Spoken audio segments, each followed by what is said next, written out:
Hola, buenas tardes, soy Mónica Martín y hoy vamos a hablar sobre el tiro parabólico.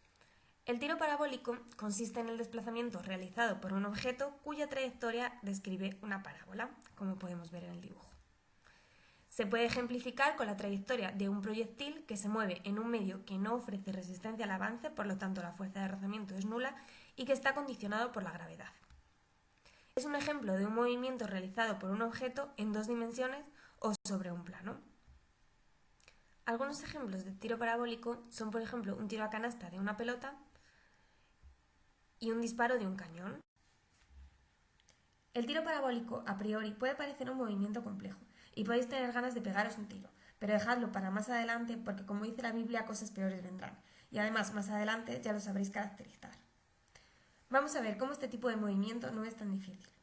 Partimos de un eje de coordenadas x e y, y en el punto x igual a 0 e y igual a 0 lanzamos un proyectil. Ese proyectil sale con una velocidad v sub 0.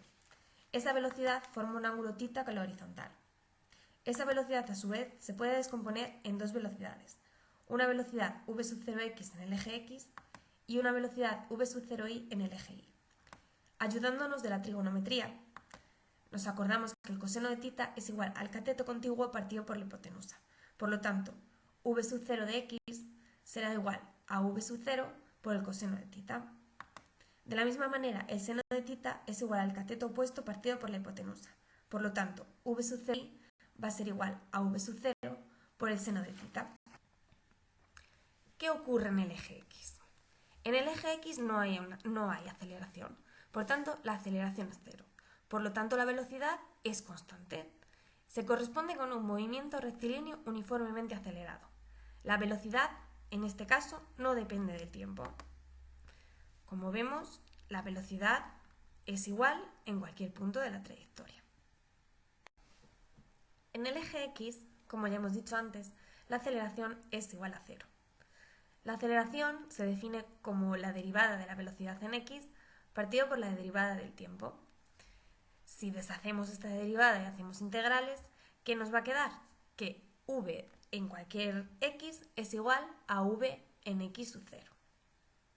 Por lo tanto, v es constante y la ecuación de v sub x va a ser igual a la de v sub x sub 0, o sea, v sub 0 por coseno de θ, la misma que antes. Para calcular la ecuación de posición en el eje x con respecto a t, sabemos que la velocidad en x es igual a la derivada de x con respecto a t. Si integramos esta expresión, llegamos a que la velocidad en x por el tiempo es igual a x menos x sub 0. Si sustituimos la velocidad de x calculada previamente, nos queda la ecuación de posición en el eje x con respecto a t que aparece en pantalla. ¿Qué ocurre en el eje y?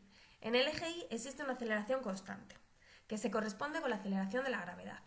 La gravedad es negativa, puesto que los objetos tienden a caer, por eso será de menos 9,8 metros por segundo. En este momento, en este eje, la velocidad ya no es constante con el tiempo, debido a esta aceleración. Entonces, en este eje lo que hay es un movimiento rectilíneo uniformemente acelerado. ¿Qué ocurre? La velocidad en cero va a ser mayor que la velocidad en cualquier otro punto, que va a ir disminuyendo hasta llegar al punto máximo, de altura máxima, donde la velocidad en y será igual a cero. Luego esta irá decreciendo como consecuencia de la gravedad. Para calcular la velocidad en el eje y, ahora tenemos que tener en cuenta que la aceleración no es cero, sino que va a ser una aceleración constante que se corresponde con la de la gravedad, como hemos dicho anteriormente. La aceleración es igual a la derivada de la velocidad en y con respecto al tiempo. Si tomamos las integrales, nos queda que la aceleración por el tiempo es igual a la velocidad en y menos la velocidad inicial en y. Sustituyendo la aceleración por el valor de la gravedad, menos 9,8, y la velocidad inicial en y como la velocidad inicial por el seno de θ, nos queda la siguiente expresión, que es la velocidad en y con respecto al tiempo. Para calcular la posición en el eje y con respecto al tiempo, lo que tenemos que hacer es exactamente lo mismo que hicimos para el eje x. En este caso, la velocidad en y es igual a la derivada de y con respecto a la derivada de t. tomando integrales y sustituyendo el valor de la velocidad en i que habíamos previamente calculado, hacemos la integral y nos queda la ecuación de posición en el eje y con respecto a t. Para hacer un resumen, en el eje x que tenemos un movimiento rectilíneo uniforme. ¿Qué significa eso? Que la velocidad es constante en cualquier tiempo y no depende de t. La posición en este caso sí depende de t y viene marcada por la ecuación de x. En el eje y que tenemos un movimiento rectilíneo uniformemente acelerado. Ahora la aceleración es constante y se corresponde con la aceleración de la gravedad. Tenemos una velocidad en i que va a depender de t y una posición que también va a depender de t. El vector posición se calcula teniendo en cuenta la posición en x más la posición en y, quedando esta expresión.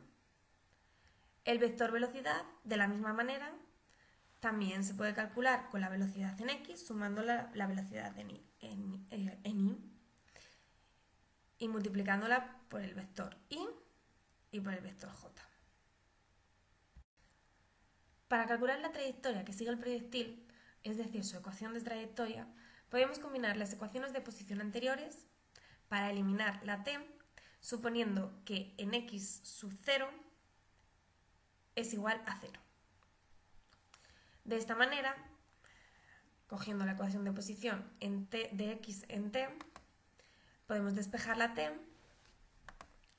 y sustituyendo la t en y, nos queda la siguiente expresión, que como podemos ver se corresponde a la ecuación de una parábola. Ahora vamos a hacer un ejemplo. Messi lanza una falta y el balón sale con una velocidad de 27 metros por segundo, formando un ángulo de 20 grados con la horizontal, marcando un golazo en la línea de meta. A. Distancia y tiempo en el que el balón golpea con el suelo y marca el gol. B. Altura máxima que alcanza el balón. C. Velocidad con la que llega el balón a la portería. Lo que tenemos es este movimiento. Partimos de un eje de coordenadas en el que x sub 0 es igual a 0, y sub 0 es igual a 0 y t sub 0 es igual a 0. Partimos con una velocidad inicial, que nos dice el enunciado, de 27 metros por segundo. Esta velocidad forma un ángulo de 20 grados con la horizontal. Esta velocidad, como ya hemos explicado previamente en la teoría, se puede descomponer en una velocidad en el eje de las x y una velocidad en el eje de las y. Nos pide calcular la distancia x y el tiempo t a la cual el balón toca con el suelo. Nos pide en el apartado B calcular la altura máxima que alcanzará el balón durante la trayectoria. Y nos pide calcular en el apartado C la velocidad a la que el balón, la velocidad que tiene el balón cuando toca el suelo.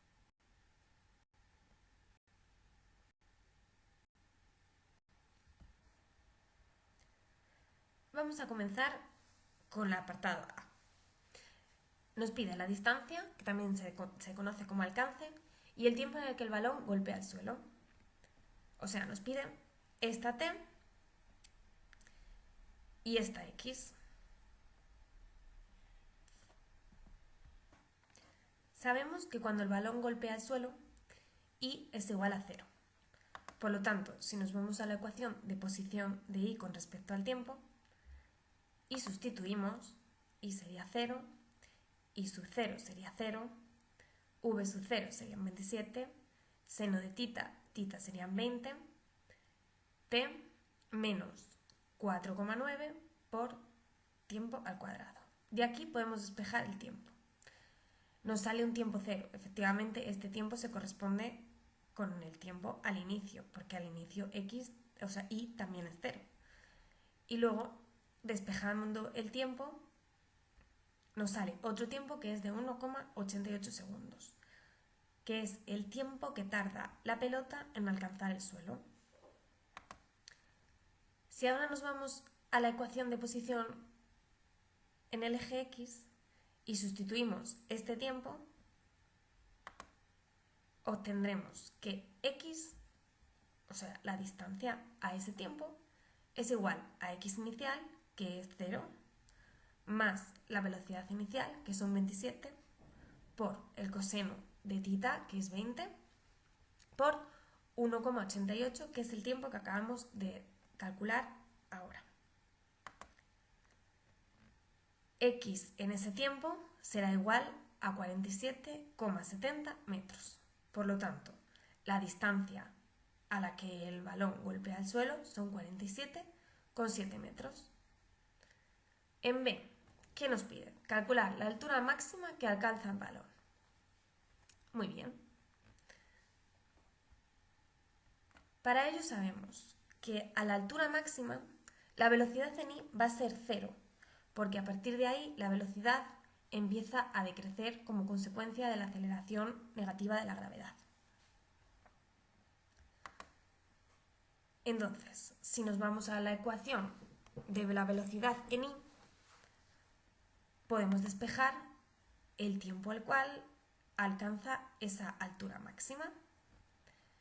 Sabemos que v sub i es igual a 0 y esto es igual a v sub 0, que son 27, por el seno de θ, que es 20, menos 9,8, que es la aceleración, por t. Si de aquí despejamos t, nos queda un tiempo de 0,94 segundos en i máxima. ¿Qué hacemos ahora para calcular i máxima? Pues nos vamos a la ecuación de posición en i. Sustituimos, i máxima es igual a i en 0, que es 0, más v sub 0, que es 27, por el seno de 20, por el tiempo, que son 0,94, menos 4,9, por 0,94 al cuadrado. Y máxima nos queda que es 4,35 metros. En el apartado C nos pide la velocidad con la que llega el balón a la portería. La velocidad con la que llega el balón a la portería va a ser v y va a estar formada por una velocidad en i y otra velocidad en x. La velocidad va a ser el módulo de la velocidad en i más la velocidad en x. Por lo tanto, vamos a calcular la velocidad en x. La velocidad en x sabemos que es constante porque no tiene ninguna aceleración. Por lo tanto, v al inicio va a ser igual que v en cualquier punto. Si cogemos la ecuación que hemos calculado antes para la velocidad y sustituimos, la velocidad en x es igual a la velocidad en 0, que es 27, por coseno de θ, que son 20. Entonces, v en x va a ser igual a 25,37 metros por segundo. Para calcular la velocidad en i, tenemos que tener en cuenta que aquí sí que cambia, porque cambia por la aceleración. Entonces, sustituimos para el tiempo 1,88, que es el tiempo que hemos calculado en el apartado A, que es el tiempo que tardaba el balón en tocar el suelo. Sustituyendo nos da que la velocidad en i va a ser igual a la velocidad sub 0, que son 27, por el seno de θ, que es 20, menos 9,8 por el tiempo que tarda en tocar el suelo el balón, que es 1,88. Esta velocidad, como cabría esperar, nos da negativa y da menos 9,18. V total va a ser el módulo de vx al cuadrado más vi al cuadrado. Si hacemos este cálculo, nos da que la velocidad es igual a 26,98 metros por segundo.